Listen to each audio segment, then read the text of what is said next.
आप सभी भक्तों का मेरे YouTube चैनल राधे कृष्ण में हार्दिक स्वागत। दिन शुक्रवार, तारीख 12 अप्रैल 2024। दुर्गा सप्तशती अध्याय 5। जय माता दी। इस अध्याय में बताया गया है देवताओं द्वारा देवी माँ की स्तुति, चंड मुंड के मुख से अंबिका के रूप की प्रशंसा सुनकर शुंभ का उनके पास दूत भेजना और दूत का निराश होकर लौटना।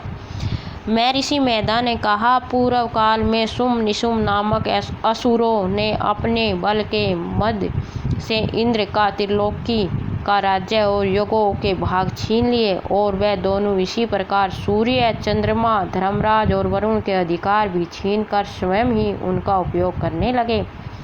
वायु और अग्नि का कार्य भी वही करने लगे और इसके बाद उन्होंने जिन देवता का राज्य छीना था उनको अपने अपने स्थान से निकाल दिया। इस तरह से अधिकार छीने हुए दैत्यों तथा दैत्यों द्वारा निकाले हुए देवता अपराजिता देवी का स्मरण करने लगे कि देवी ने हमको वर दिया था कि मैं तुम्हारी संपूर्ण विपत्तियों को नष्ट करके रक्षा करूंगी। ऐसा विचार कर सब देवता हिमालय पर गए और भगवती विष्णु माया की स्तुति करने लगे।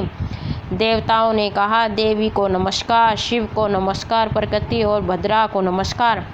हम लोग रोद, नित्य और गौरी को नमस्कार करते हैं। ज्योत सनामयी, चंद्र स्वरूपिणी व सुख रूपा देवी को निरंतर नमस्कार। शरणागतों का कल्याण करने वाली वृद्धि और सिद्ध रूपा देवी को हम बारंबार नमस्कार करते हैं और राजाओं की लक्ष्मी तथा सर्वाणी को नमस्कार है। दुर्गा को दुर्ग स्थलों को पार करने वाली दुर्गपारा को सारा, सर्वकारिणी ख्याति कृष्ण और ध्रुम देवी को सदैव नमस्कार है। अत्यंत सौम्य तथा अन्य रोद रूपा को हम नमस्कार करते हैं, उन्हें हमारा बारंबार प्रणाम है। जगत की आधारभूत कीर्ति देवी को बार बार नमस्कार करते हैं। जिस देवी को प्राणी मात्र विष्णु माया कहते हैं उसको नमस्कार है, उसको नमस्कार है। जो देवी संपूर्ण प्राणियों में चेतना कहलाती है उसको नमस्कार है, उसको नमस्कार है। जो देवी संपूर्ण प्राणियों में बुद्धि रूप से स्थित है उसको नमस्कार है, उसको नमस्कार है, उसको नमस्कार है। जो देवी सब प्राणियों में निद्रा रूप से विराजमान है उसको नमस्कार, उसको नमस्कार और उसको नमस्कार है। जो देवी संपूर्ण प्राणियों में सुधा रूप से विराजमान है उसको नमस्कार, उसको नमस्कार, उसको नमस्कार। जो देवी संपूर्ण प्राणियों में छाया रूप से स्थित है उसको नमस्कार। जो देवी सब प्राणियों में शक्ति रूप से स्थित है उसको नमस्कार। जो देवी संपूर्ण प्राणियों में तृष्णा रूप से स्थित है उसको नमस्कार। जो देवी सब प्राणियों में शांति रूप से स्थित है उसको नमस्कार। जो देवी सब प्राणियों में जाति रूप से स्थित है उसको नमस्कार। जो देवी सब प्राणियों में लज्जा रूप से स्थित है उसको नमस्कार। जो देवी संपूर्ण प्राणियों में श्रद्धा रूप से स्थित है उसको नमस्कार। जो देवी संपूर्ण प्राणियों में कांति रूप से स्थित है, जो देवी सब प्राणियों में लक्ष्मी रूप से स्थित है उसको नमस्कार।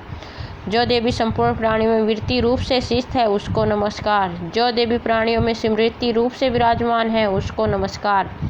जो देवी सब प्राणियों में दया रूप से स्थित है उसको नमस्कार। जो देवी सब प्राणियों की दृष्टि रूप से स्थित है उसको नमस्कार।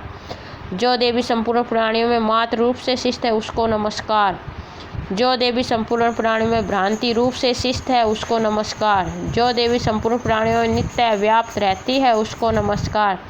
जो देवी चेतन रूप से इस संपूर्ण संसार को व्याप्त कर स्थित है उसको नमस्कार।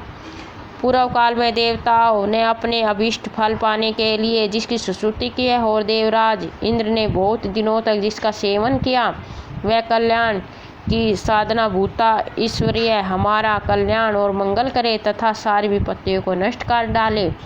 असुरों के सताए हुए हम संपूर्ण देवता तथा उस महेश्वरी को इस समय नमस्कार करते हैं तथा जो भक्ति पूर्वक स्मरण किए हुए जाने पर तुरंत ही सब विपत्तियों को नष्ट कर देती है, वह जगदम्बा इस समय ही भी हमारा मंगल करे, हमारी समस्त विपत्तियों को दूर करे। महर्षि मेधा ने कहा, हे राजन, इस प्रकार जब देवता स्तुति कर रहे थे उसी समय पार्वती देवी गंगा में स्नान करने के लिए आई। तब उनके शरीर से प्रकट होकर शिवा देवी बोली, शुंभ दैत्य के द्वारा स्वर्ग से निकले हुए निशुंभ से हारे हुए यह देवता मेरी स्तुति कर रहे हैं। पार्वती के शरीर से अंबिका निकली थी, इसलिए उसका संपूर्ण लोक में कौशिकी कहते हैं। कौशिकी के प्रकट होने के बाद पार्वती देवी के शरीर का रंग काला हो गया और वह हिमालय पर रहने वाली कालिका देवी के नाम से प्रसिद्ध हुई।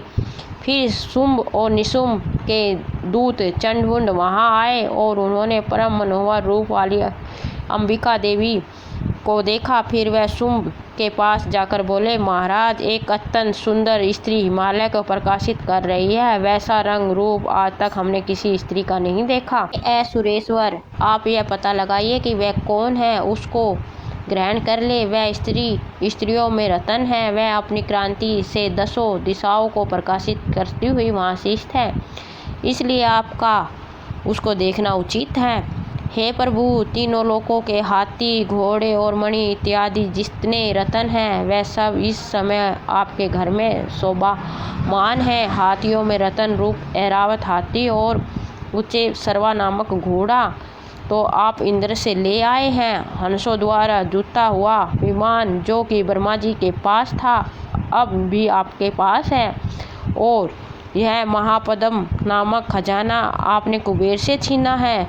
समुद्र ने आपको सदा खिले हुए फूलों की किलनी नामक माला दी है। वरुण का कंचन की वर्षा करने वाला छत्र आपके पास है। रथों में श्रेष्ठ प्रजापति का रथ भी आपके पास ही है। हे दैत्येंद्र, मृत्यु से उत्क्रांति का नामक शक्ति भी आपने छीन ली है और वरुण का पास भी आपके भ्राता निशुंभ के अधिकार में है। और जो अग्नि में न जल सके ऐसे 2 वस्त्र भी अग्निदेव ने आपको दिए हैं।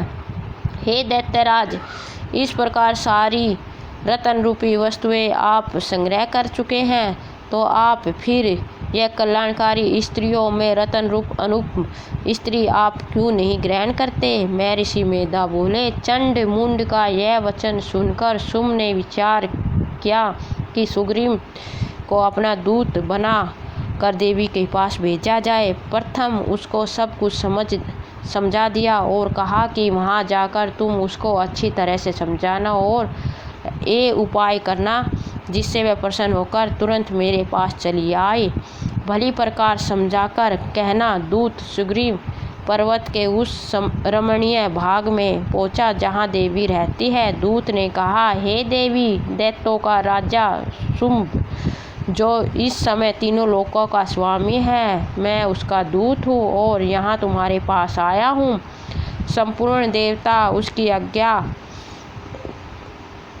एक स्वर से मानते हैं। अब तो कुछ उसने कहलावा भेजा है, वह सुनो। उसने कहा, इस समय संपूर्ण त्रिलोकी मेरे वश में है और संपूर्ण युगों के भाग का पृथक मैं ही लेता हूँ और तीनों लोकों में जितने श्रेष्ठ रतन हैं वह सब मेरे पास है। देवराज इंद्र का वाहन ऐरावत मेरे पास है जो मैंने छीन लिया है। उच्च सर्वा नामक घोड़ा जो क्षीर सागर मंथन करने से प्रकट हुआ था, उसने देवताओं ने मुझे समर्पित कर दिया है। हे सुंदरी, इनके अतिरिक्त और मैं जो रतन भूषण पदार्थ देवताओं के पास थे वह सब मेरे पास है। हे देवी, मैं तुम्हें संसार की स्त्रियों में रतन मानता हूँ, जो कि रत्नों का उपभोग करने वाला मैं ही हूँ। हे चंचल कटाव वाली सुंदरी, अब यह मैं तुझ पर छोड़ता हूँ कि तू मेरे या मेरे भाई महापराक्रमी निशुंभ की सेवा में आ जाइए।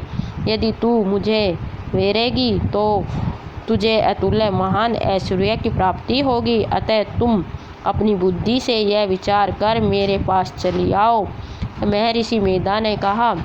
दूत के ऐसा कहने पर संपूर्ण जगत का कल्याण करने वाली भगवती दुर्गा मन ही मन मुस्काई इस प्रकार कहने लगी।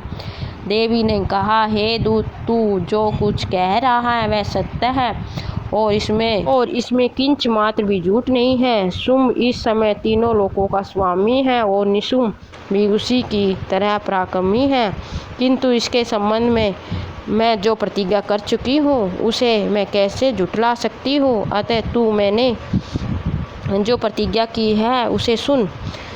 जो मुझे युद्ध में जीत लेगा और मेरे अभिमान को खंडित करेगा और बल से मेरे समान होगा, वही मेरा स्वामी होगा। इसलिए शुंभ अथवा निशुंभ यहाँ आवे और युद्ध में जीतकर मुझसे विवाह कर ले। इसमें भला देर की क्या आवश्यकता है? दूत ने कहा, हे देवी, तुम अभिमान में भरी हुई हो, मेरे सामने तुम ऐसी बातें न करो। इस त्रिलोकी में मुझे तो ऐसा कोई दिखाई नहीं देता जो कि शुंभ और निशुंभ के सामने ठहर सके। हे देवी, जब अन्य देवताओं में से कोई शुंभ व निशुंभ के सामने युद्ध में ठहर ही नहीं सकता, तो तुम जैसी स्त्री उसके सामने रणभूमि में कैसे ठहर सकोगी? जिन शुंभ आदि असुरों के सामने इंद्र आदि देवता नहीं ठहर सके, तो फिर तुम अकेली स्त्री उसके सामने कैसे ठहर सकोगी? अतः तुम मेरा कहना मानकर उनके पास चली जाओ, नहीं तो जब वह तुम्हें केस पकड़कर घसीटते हुए ले जाएंगे तो तुम्हारा गौरव नष्ट हो जाएगा। इसलिए मेरी बात मान लो। देवी ने कहा, जो कुछ तुमने कहा है ठीक है।